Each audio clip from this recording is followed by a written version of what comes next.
Hello, hello viewers and learners, সালামু আলাইকুম। আমি মোহাম্মদ আব্দুল হালিম, ইংরেজির শিক্ষক। আমি ইংরেজি শেখার একটি লেসন, আজকের লেসনটি হবে, লেসন নিয়ে আলোচনা করব। আজকের লেসনটি ট্রান্সলেশন লেসন। বাংলা থেকে 20টি বাক্য ইংরেজি করা হবে এবং ইংরেজি থেকে 20টি বাক্য বাংলা করা হবে। প্রথম বাক্য, আমরা তাকে জিজ্ঞাসা করলাম কোথায় টিকিট পাওয়া যায়। We asked him where the tickets were available. বাক্যটির মধ্যে একটা জিজ্ঞাসা কথা আছে, কিন্তু বাক্যটি একটি অ্যাসার্টিভ বাক্য, এটি কোনো ইন্টারোগেটিভ বাক্য নয়, সে প্যাটার্নের বাক্য নয়। We asked him where the tickets were available.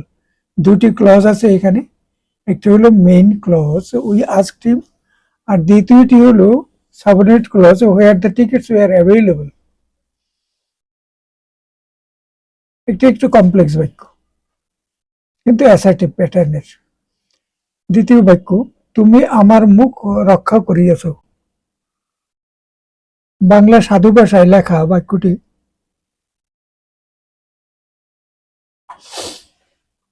তুমি আমার মুখ রক্ষা করিয়াছ। রক্ষা করিয়াছ অর্থ হলো তুমি সেভ করেছো। You have saved my Prestige.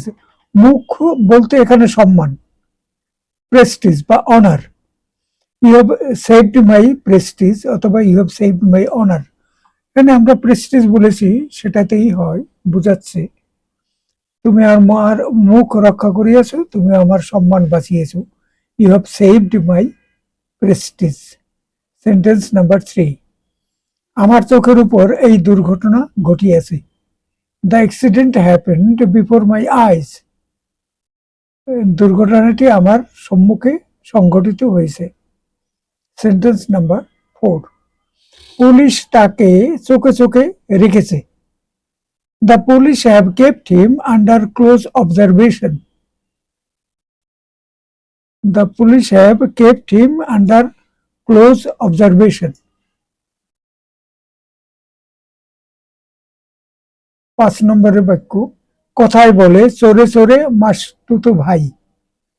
The saying goes birds of a feather flock together.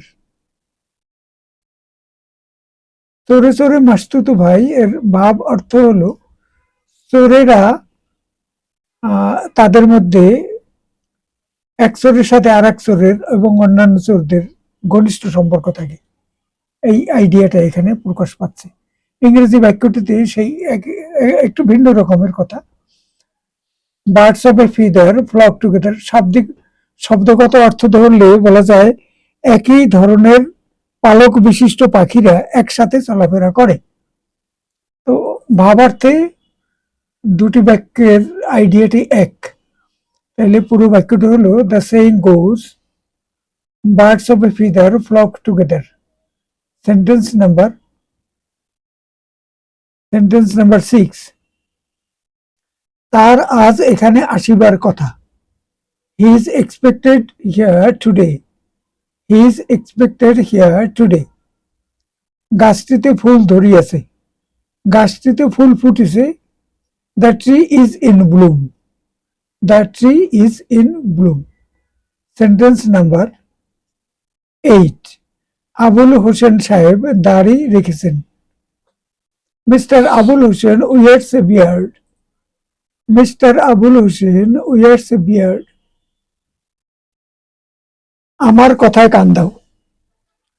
Lend me your ear. Listen to me. Listen to me attentively. Lend me your ear, আমার কথায় কান দাও, অথবা লিসেন টু মি অ্যাটেন্টিভলি। আমার মনে হয় এই বাক্যটি ভালো হয়, বেটার।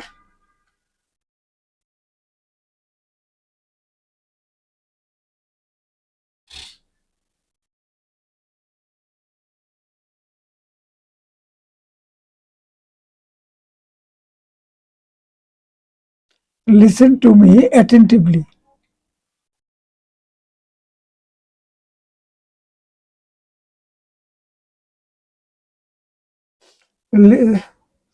আমার কথা কোন দাও। রুমি রুমির অল্প একটু সর্দি লাগিয়েছে। Rumi has a slight cold. Rumi has a slight cold. তার মা এখনো ভালো হয় নাই। His mother has not yet come round. His mother has not yet come round. নাচতে না জানলে উঠোন বাঁকা। A bad workman quarrels with his tools. এটি বাংলায় যেরকম এটি একটি প্রবাদ বাক্য, ইংরেজিতেও এই ইংরেজি বাক্যটি একটি প্রবাদ বাক্য। এ bad workman quarrels with his tools, মানে ঠিক মতো কাজ করে না, তখন বলে, হাতিয়ার ধরে বলে এটা খারাপ ওটা খারাপ, যার জন্য আমি ঠিক মতো কাজটি করতে পারিনি, এই অজুহাত দেয়। অনেক অনেক সন্ন্যাসীতে গাজন নষ্ট, একটি প্রবাদ বাক্য। Too many cooks spoil the broth. যদি অনেকজন রাঁধুনি হয় এক জায়গায়, তাইলে শেষে এলোমেলো নির্দেশ পালনের জন্য সে রান্নাটি নষ্ট হয়ে যায়, রান্না করা জিনিসটি সঠিকভাবে রান্না করা হয় না। নাই মামার চেয়ে কানা মামা ভালো। উপরের অনেক সন্ন্যাসীতে গাজন নষ্ট বাংলায় যেরকম এটি প্রবাদ বাক্য, ইংরেজি বাক্যটিও একটি প্রবাদ বাক্য। নাই মামার চেয়ে কানা মামা ভালো, এটিও একটি প্রবাদ বাক্য। Something is better then nothing. Something is better then nothing. সমাজে সমাজে কেহই যাহা ইচ্ছা করতে পারে না। পুরো বাক্যটি সঠিকভাবে, মানে সাধু ভাষায় কিছু আছে, আবার চলিত ভাষায় কিছু আছে। যাই হোক, সমাজে কেউই যা ইচ্ছা করতে পারে না, যা ইচ্ছা তা করতে পারে না। In the society nobody can do whatever he likes. ভালো ইংরেজি বাক্য। In the society nobody can do whatever he likes. সুখ ও দুঃখ পালাক্রমে আসে। Happiness and sorrow come by turns.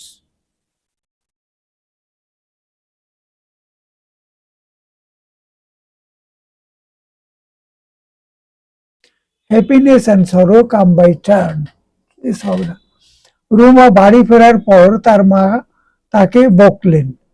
রুমা's mother took her to task after she returned home. Ruma বাড়ি ফেরার পর তার মা তাকে বকলেন। রুমা's mother took her to task after she returned home. তিনি যা বলেছেন তা একটি ডাহা মিথ্যা কথা। What he said, what he has said is a complete lie. What he has said is এখানে he has said, what he has said একটি সাবঅর্ডিনেট ক্লজ এবং পুরোটি মিলিয়ে আবার আরেকটি মেইন ক্লজ। হোয়াট একটি কমপ্লেক্স বাক্য। হোয়াট হি হ্যাজ সেইড এটি কর্তা এবং তার ভার্ব হলো ইজ, এটি একটি কমপ্লেক্স বাক্য।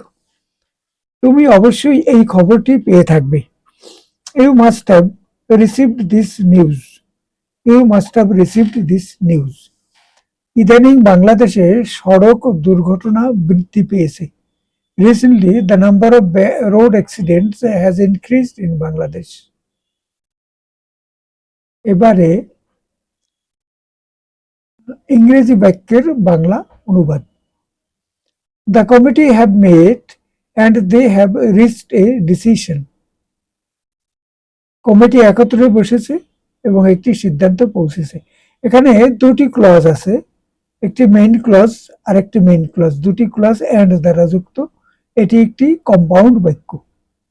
দ্য কমিটি হ্যাভ মেড এটি একটি clause, they have reached a decision এটি আরেকটি ক্লজ, অ্যান্ড কোঅর্ডিনেটিং কনজাংশন দ্বারা যুক্ত হয়েছে, এটি একটি কম্পাউন্ড বাক্য।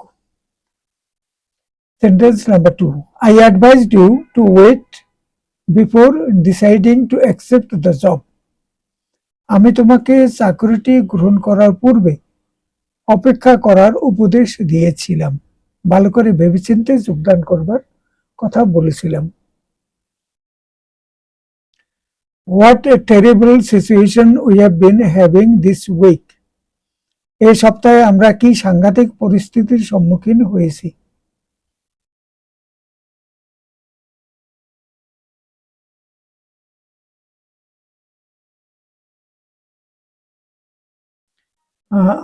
হোয়াট মানে what terrible situation we have been having this week. এই সপ্তাহে আমরা কি সাংঘাতিক পরিস্থিতির সম্মুখীন হয়েছি। Will $80 be enough? Another 20 will do. $80 কি যথেষ্ট মনে হয়? আরো $20 হলে চলবে। The teacher gave me many good pieces of advice. শিক্ষক আমাকে বেশ কিছু সদুপদেশ দিয়েছিলেন। একটি সিম্পল বাক্য। The teacher gave me many good pieces of advice. Sentence number 6। I could hear the doorbell ringing. আমি দরজার বেল বাজার আওয়াজ শুনতে পেয়েছিলাম। I could hear the doorbell ringing. দরজার বেল বেজেছিল এবং সেটি আমি শুনতে পেয়েছিলাম। Sentence number 7। I love having a nice morning coffee. আমি সকালে এক কাপ কফি পান করতে পছন্দ করি। I love having a nice morning coffee. Sentence number 8. I was caught in a traffic jam on my way to the office. আমি অফিসে যাওয়ার সময় ট্রাফিক জ্যামে আটকা পড়েছিলাম। I was caught. I was caught হয় অথবা I was stuck, STUCK, stuck হয়। We are not used to doing these things in here. আমরা এখানে এই সকল কাজ করতে অভ্যস্ত নই। Sentence number 10. I have to go to the bank this afternoon to pay in a check. চেকের মাধ্যমে টাকা পরিশোধ করা। আমার আজ বিকেলে ব্যাংকে যেতে হবে একটি চেকের মাধ্যমে টাকা পরিশোধ করার জন্য। পড়ার ধরনটি দেখতে হবে ইংরেজি ব্যক্তির। I have to go to the bank this afternoon to pay in a check. To pay by a check হবে না, এই যেটি যে পদ্ধতিতে আছে সেভাবেই ব্যবহার করতে হবে। I have to go to the bank this afternoon to pay in a check. Number 11. ডান, একজন লোকের নাম Dan. Dan can play the saxophone very well. Dan বেশ ভালোভাবে স্যাক্সোফোন বাজাতে পারে। Sentence number 12. May I introduce you to Professor Aitan? He is from the Sorbonne University in Paris. একজনকে অন্য কারোর সাথে পরিচয় করিয়ে দেওয়ার সময় এই ধরনের বাক্য ব্যবহার করা হয়। আমি কি আপনাকে প্রফেসর আইতনের সাথে পরিচয় করাতে পারি? তিনি প্যারিসের সরবন বিশ্ববিদ্যালয় থেকে এসেছেন। এটাই পদ্ধতি। May I introduce you to Professor Aitan? He is from Sorbonne University in Paris. Sentence number 13. Did you remember to get some grapes when you went shopping? আপনি যখন শপিং এ গিয়েছিলেন তখন কিছু আঙ্গুর আনার কথা স্মরণে রেখেছিলেন? সেন্টেন্স নাম্বার, এখানে এই বাক্যটি আমরা একটু অ্যানালাইজ করি। Did you remember to get some grapes? এটা হলো একটি ইন্টারোগেটিভ প্যাটার্নের মানে বাক্য। ডিড ইউ রিমেম্বার একটা মূল ভার্ব হলো রিমেম্বার, টু গেট হলো ইনফিনিটিভ এবং গ্রেপস পর্যন্ত এটি একটি ফিনিট ভার্ব এবং একটি নন ফিনিট ভার্ব দিয়ে একটি বাক্য, দুটি ভার্ব, একটি ফিনিট ভার্ব এবং অন্যটি নন ফিনিট যেটা ইনফিনিটিভ আছে এখানে টু গেট। আর পরের অংশটি আরেকটি clause, when you went shopping. when you went হলো মূল ভার্ব, when হলো সাবঅর্ডিনেটিং কনজাংশন। তাইলে একটি মেইন ক্লজ একটি সাবঅর্ডিনেট ক্লজ দুটি মিলে এটি একটি কমপ্লেক্স বাক্য। Sentence number 14. He is not used to driving on the right as we do on the continent. আমরা যেরকম করে থাকি কন্টিনেন্ট মানে ইউরোপীয় মহাদেশে এলাকায় রাইট দিয়ে ডান দিক দিয়ে গাড়ি চালানো হয়, কিন্তু তার বাইরে বিশেষ করে ইংল্যান্ড এবং কমনওয়েলথ এলাকা, ইংল্যান্ডের মানে কলোনি ছিল যে দেশগুলো, ইন্ডিয়ান সাবকন্টিনেন্ট এবং অন্যান্য দেশগুলো, এইগুলোতে বাম দিক থেকে, রাস্তার বাম দিক থেকে গাড়ি চালানো হয়। তাইলে সেই কথাটা বলছে এখানে, he is not use to driving on the right as we do in the on the continent. আমরা যেমন ইউরোপে ডান দিক দিয়ে গাড়ি চালাই, তিনি সেভাবে গাড়ি চালাতে অভ্যস্ত নন। Sentence number 15, did you use to go to that place? আপনি কি ওই স্থানে যেতে অভ্যস্ত? Did you use to go to that place? Interrogative. Sentence number 16.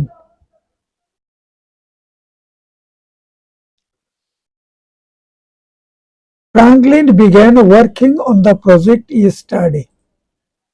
Franklin একজন লোকের নাম, গতকাল প্রজেক্ট নিয়ে কাজ শুরু করেছেন। Don't, number 17, don't be ridiculous. There were no telephones in the 17th century. মানে বোকার মতো কথা বলো না, সপ্তদশ শতাব্দীতে টেলিফোনের কোনো অস্তিত্বই ছিল না। Number 18, we met at the restaurant at 6:30 and stayed until 10:30. এখানে একটি কম্পাউন্ড বাক্য, দুটি ক্লজ আছে। আমরা 6:30টায় রেস্টুরেন্টে সাক্ষাৎ করি এবং 10:30টা পর্যন্ত সেখানে অবস্থান করি। এখানে প্রথম ক্লজটি হলো we met at the restaurant at 6:30 and তারপরে স্টেড একটি সমাপিকা ক্রিয়া, প্রেনিট ভার্ব, কিন্তু তার পূর্বে কর্তাটি উল্লেখ নেই, কিন্তু কর্তাটি ওই আগের ক্লজে যে কর্তা, এখানেও সেই কর্তা ধরে নিতে হবে। অ্যান্ড উই স্টেড আনটিল 10:30, দুই ক্লজে একই কর্তা হওয়ায় দ্বিতীয় ক্লজটিতে উই স্টেড, তার পূর্বে উই ব্যবহার করার দরকার নেই। তাইলে এখানে দুটি ক্লজ এবং দুটি হলো মেইন ক্লজ অ্যান্ড দ্বারা যুক্ত, এটি একটি কম্পাউন্ড বাক্য। Sentence number 19, just wait a second, I will be back in a minute. একটু অপেক্ষা করো, আমি 1 মিনিটের মধ্যে ফিরে আসব। জাস্ট ওয়েট এ সেকেন্ড, এটি একটি সাবঅর্ডিনেট ক্লজ এবং I will be back in a minute এটি একটি মেইন ক্লজ। এটি পুরো বাক্যটি একটি কমপ্লেক্স বাক্য। 1 মুহূর্ত অপেক্ষা করুন, আমি 1 মিনিটের মধ্যে ফিরে আসব। The last sentence, sentence number 20, the post office is just down, the post office is just down the street on the left near the hospital. ডাকঘরটি এই সোজা রাস্তা বরাবর গিয়ে হাসপাতালের বাম পাশে অবস্থিত। The post office is just down the street on the left near the hospital. এখানে একটি ক্লজ এবং একটি সিম্পল বাক্য এবং দিক নির্দেশনা হিসেবে যেভাবে বলতে হয় সেভাবে এখানে বলা হয়েছে। ডাকঘরটি এই সোজা রাস্তা বরাবর গিয়ে হাসপাতালের বাম পাশে অবস্থিত। তো 40টি বাক্য শেষ হলো। ভিডিওটি আমরা শেষ করতে যাচ্ছি। তো শেষ করার পূর্বে অনুগ্রহ করে চ্যানেলটিতে একবার সাবস্ক্রাইব করুন এবং ভিডিওটিতে একটি লাইক দিন। যদি সম্ভব হয় তাইলে অন্যদের সাথে ভিডিওটি সম্পর্কে আলোচনা করুন। Thank you, everybody.